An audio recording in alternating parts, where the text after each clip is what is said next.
안녕하세요. 저는 올해 불혹에 접어든 주부입니다. 전 작년에 이혼을 하고 아주 험난한 아홉수를 겪었는데요. 전 남편과 저는 고등학교 동창이었습니다.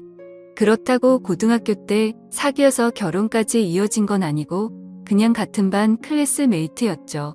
고등학교 졸업 후에 한 번도 못 보고 살다가 제가 대학 졸업 후 번번이 공무원 시험에 떨어지고 카페 알바를 하고 있는데 남편이 우연히 제가 일하는 카페에 찾아왔다가 저를 발견하면서 인연이 시작되었어요. 저는 처음에는 야, 반갑다. 너 땡땡 고등학교 2학년 5반 걔 맞지? 여기서 일하는구나. 나 근처 공공대학교 다니는데 혹시 너도 우리 학교 다녀? 하고 말을 꺼낸 남편을 못 알아봤습니다. 흰 셔츠에 세련되고 깔끔한 차림에 지적인 명문대생이 맨날 땀 냄새에 찌들어 있는 여드름 투성이 그 소년일 줄 누가 상상이나 했겠어요. 남편은 4년 만에 무슨 일이 있었던 건지 완전히 환골탈태해서 훤칠한 남자로 변해 있었습니다. 아니 나는 니네 학교는 아니고 그냥 취업 준비 중이야. 저는 말끝을 흐렸습니다. 저는 남편의 명문대 옆에 붙어있는 소위 말하는 상류대학이었으니까요. 하지만 그 후로도 남편은 제 학벌 따위 아랑곳하지 않고 하루가 멀다 하고 저희 카페에 드나들었고 끝나고 뭐 하냐 이번 주말에 시간 되냐 대놓고 저에게 호감을 표시했습니다. 하지만 저는 명문대생에다가 부잣집 아들인 남편이 굉장히 부담스러웠습니다. 그래서 고민 끝에 고등학교 친구에게 얘기하니까 친구는 야 걔가 진짜로 너 좋대. 대박 그럼 무조건 사귀어야지. 걔네 엄마 강남 건물 주잖아. 완전 부동산 갑부라면서 그게 무슨 고민할 거리나 되냐며 무조건 사귀어야 된다고 호들갑을 떨었습니다. 저는 서울 상류대학 졸업하고 공무원 시험도 떨어지고 취업도 번번이 낙방해서 여전히 제 학생들이랑 같이 카페에 알바나 하고 있는데다가 저희 집은 부모님이 시골에서 농사 짓고 있어서 조건으로 따지면 비교도 안 되는 상황이었거든요. 그래서 계속 저를 쫓아다니면서 대시하는 남편이 밀어냈고 남편이 자꾸 찾아오지 못하게 원래 다니던 카페도 그만두었습니다.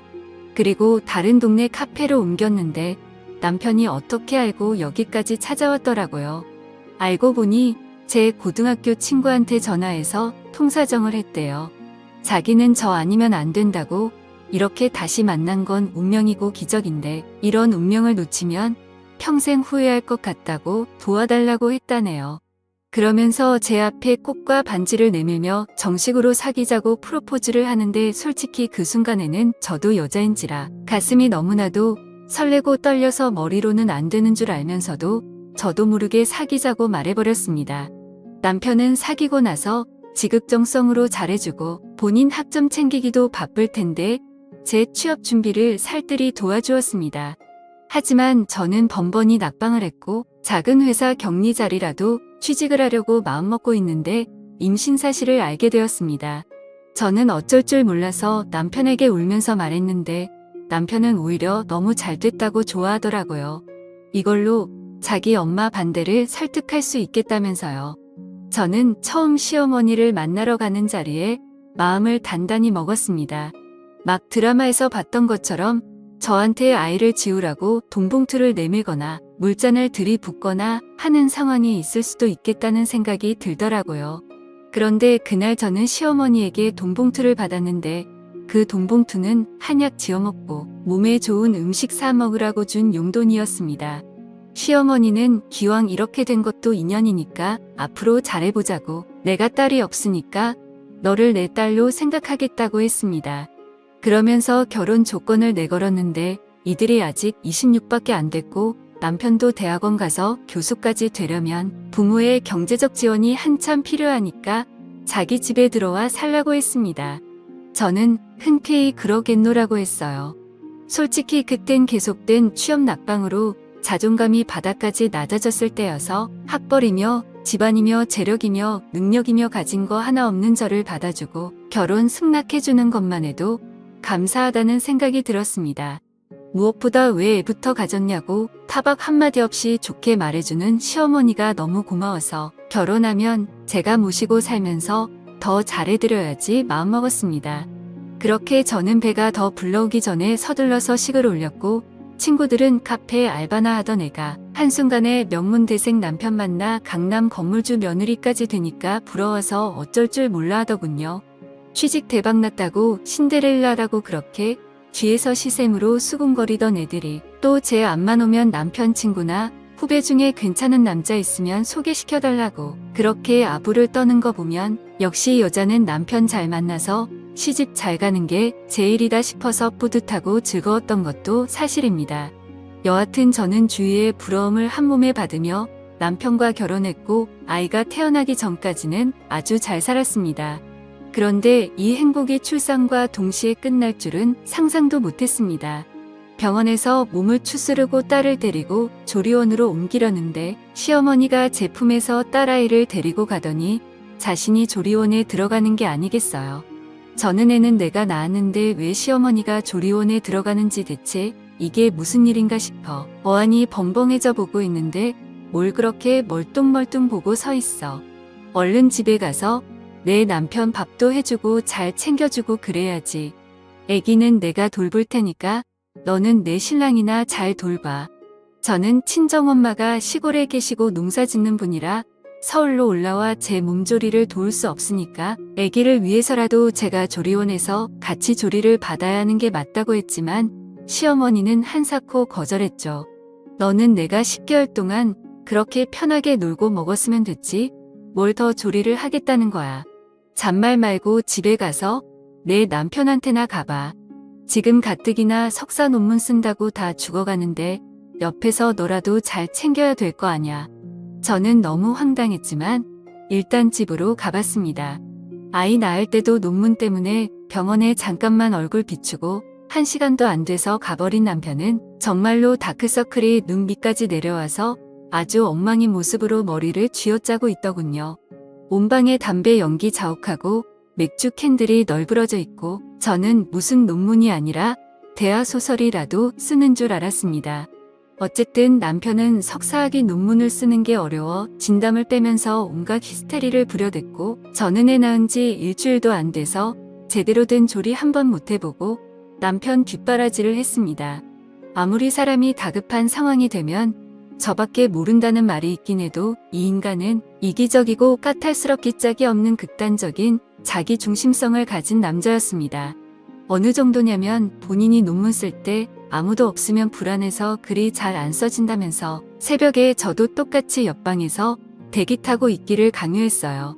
그래서 자기가 차 마시고 싶다 과일 먹고 싶다고 문자 보내면 언제라도 5분 만에 갖다 달라고 했습니다.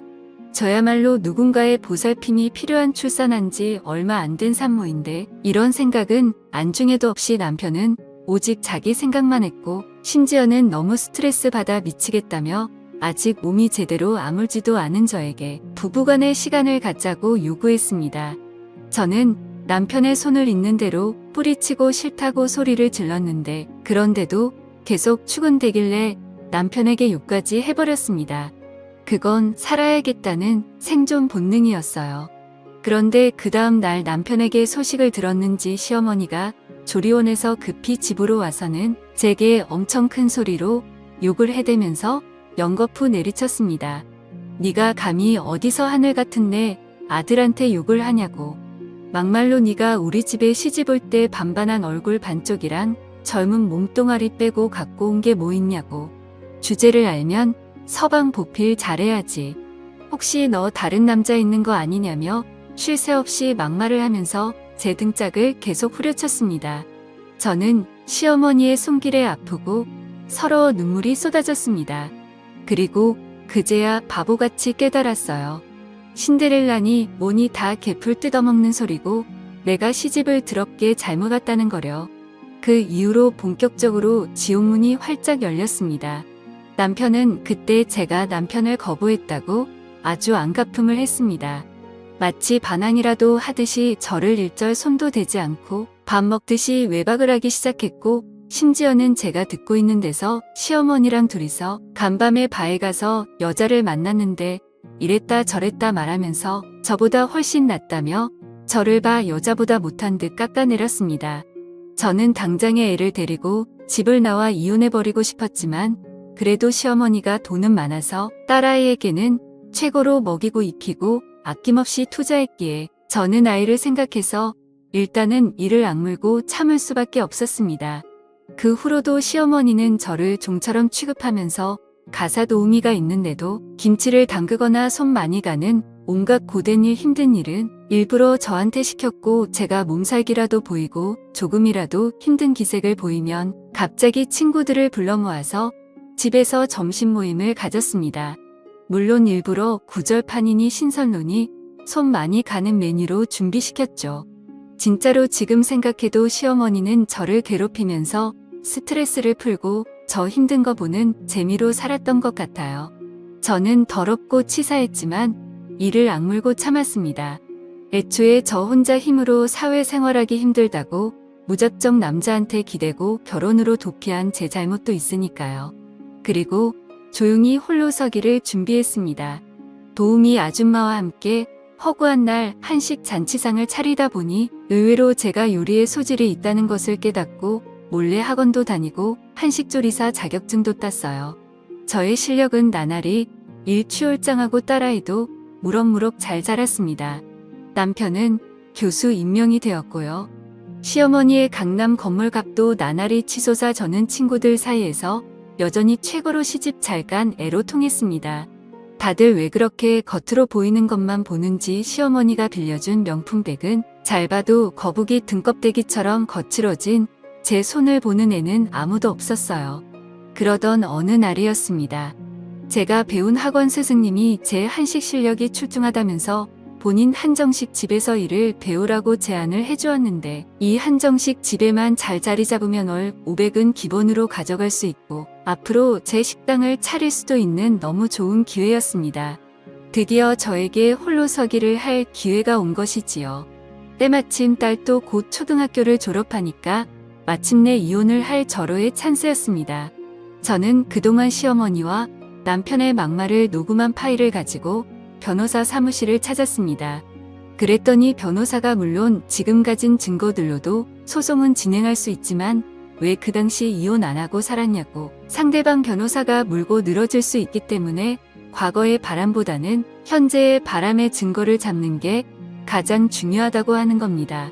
저는 그래서 남편이 현재 바람피는 증거를 잡기 위해 남편에게 술을 잔뜩 먹여 재우고서는 본격적으로 남편의 핸드폰을 열었습니다. 다행히 지문 인식 방식이어서 잠자고 있는 남편의 손가락을 이용해 쉽게 풀 수 있었어요. 그렇게 남편의 핸드폰을 살펴본 후 저는 그만 깜짝 놀라 소리를 지를 뻔했습니다.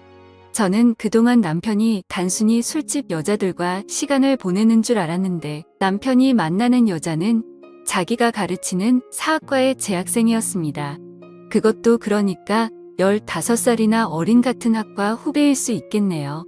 그 어린 상간녀는 20살로 과거에 제가 처음 남편을 만난 나이와 같은 나이였습니다.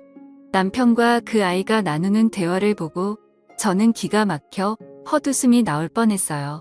강산도 뒤바뀔 세월이 지났는데 남편이 그 여자한테 작업 거는 수작이 그 옛날 저를 대하는 것과 너무 똑같아서 참 진짜 지질이 안쓰럽더군요. 그 여학생도 집이 어려운지 패스트푸드 가게 알바를 하던 아이였는데 남편이 공부를 도와주겠다, 취업 준비를 도와주겠다고 꼬셔서 접근했더군요. 그 감언이설을 보고 있자니 참 시대가 어느 시대인데 이런 쌍팔년도 수법에 넘어가는 그 여학생도 참 모질이 중에 모질이라서 있다기보다는 오히려 불쌍하더군요. 저는 그 여학생과 남편의 메시지 내용과 같이 찍은 사진 동영상 등을 전부 제 핸드폰 동영상으로 찍어 놓았습니다. 그리고 다음 날이 밝자마자 제 개인 노트북에 증거자료를 전부 따로 저장하고 짐을 싸서 그 지옥 같은 집에서 딸아이를 데리고 나왔습니다. 그리고 초등학교 입학학년인 딸아이에게 아빠에게 다른 여자가 생겨서 엄마랑 아빠가 더는 같이 못 살 것 같다고 솔직하게 말했습니다. 그랬더니 딸아이가 의외로 담담하게 언젠가 엄마가 이럴 줄 알았다면서 자기도 할머니랑 아빠가 엄마한테 하는 짓 보면서 이혼하고 엄마랑 둘이서 살고 싶었다고 하는 게 아니겠어요. 어려서 아무것도 모를 줄 알았던 딸이 오히려 저를 위로해주자 저는 눈물이 왈칵 쏟아졌습니다. 엄마랑 둘이 살면 너 지금까지 했던 발레며 피아노며 미술이며 과목별 개인 교습이며 당분간 못해줄 수도 있는데 괜찮겠냐고 하자 자기는 저만 있으면 된다고 하더군요. 딸의 그 말에 그동안 지옥 같은 결혼 생활이었지만 큰 보물을 얻은 것 같아 헛살지는 않았구나 싶어서 한참을 부둥켜 안고 울었습니다. 그리고 시골 친정집으로 아이와 함께 내려가서 부모님께 자초지종을 말씀드리고 상간녀와의 사진, 동영상, 메시지 등 증거자료를 전부 남편과 시부모에게 전송 후 변호사를 통해 이혼 소장을 보냈습니다. 그리고 전화로 얘기했어요. 합의 이혼 안 해주면 이 증거자료들을 남편 학교 공식 계정에 보내겠다고요. 그리고 지난 14년간 당신네 모자 무료로 가사노동 및 종살이한 비용과 정신적 피해 보상 및 위자료로 10억을 요구했습니다. 그러자 아직도 사태 파악을 못한 시어머니는 이게 머리가 어떻게 된 거 아니냐며 한밤중에 저희 친정집으로 내려와 시끄럽게 대문을 두드리는 게 아니겠어요. 그러자 저희 엄마는 커다란 양동이에 물을 들고 나가 그 여자한테 뿌렸습니다. 이런 짓을 해놓고 감히 어디서 찾아오냐고 다시 한번 찾아오면 그땐 경찰 신고하고 당신 아들이 무슨 짓 했는지 전부 다 까발리고 학교며 신문사에 전부 다 뿌려서 개망신 줄 거라면서 소리치는 저희 엄마를 보고서야 그 여자는 깨갱했습니다. 맨날 촌에서 농사 짓는다며 무시하던 사돈이 서슬퍼렇게 소리를 지르자 정신이 번쩍 들었던 거죠.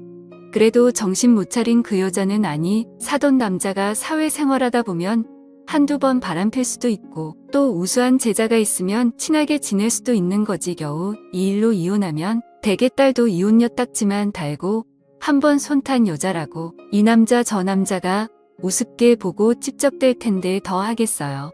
그러다 신세 망치면 집안 망신이야 하며 개소리를 늘어대던 시어머니는 미처 말을 마치지 못했습니다.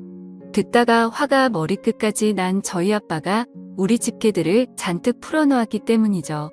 개들은 무섭게 짖으며 그 여자를 향해 힘차게 달려갔고 그 여자는 너무 놀라 엄마야 사람 살려를 외치며 물에 빠진 생쥐꼴로 꽁지가 빠지도록 도망을 갔습니다.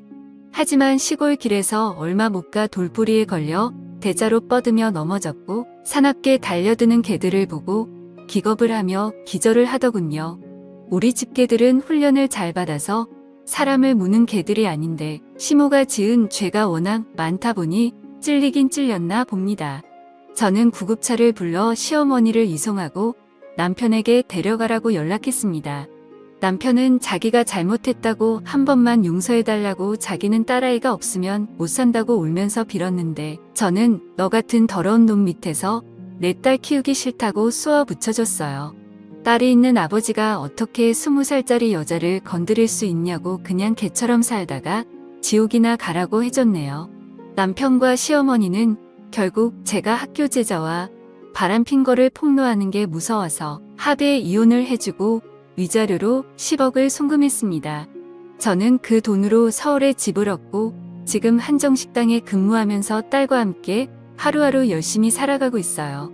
듣자하니 남편은 그 제 버릇 못 고치고 개짓거리 하다가 이번에는 제대로 꽃뱀한테 물렸나 보더라고요. 듣자하니 그 꽃뱀이 한몫 단단히 잡으려고 작정을 했는지 시어머니 건물반을 합의금으로 요구하고 있나 보던데 참 그때 이혼한 게 얼마나 다행인지 모릅니다. 아무것도 모르는 친구들은 바람 그까짓 게 뭐라고 건물주 며느리의 교수 부인 자리를 박차고 나오냐고 지금도 제 복을 제가 차버렸다고들 하지만 저는 속으로 코웃음을 칩니다. 어줍지 않게 남자 믿고 신데렐라 꿈꾸다간 인생 한 방에 훅 갈 수 있으니까요. 이 다음에 딸한테도 말할 겁니다. 괜히 남자한테 기대려다가 피 보는 수가 있으니 내 능력부터 갖추고 한 번뿐인 인생 누구에게도 휘둘리지 말고 더 자신을 아끼면서 살라고요. 감사합니다.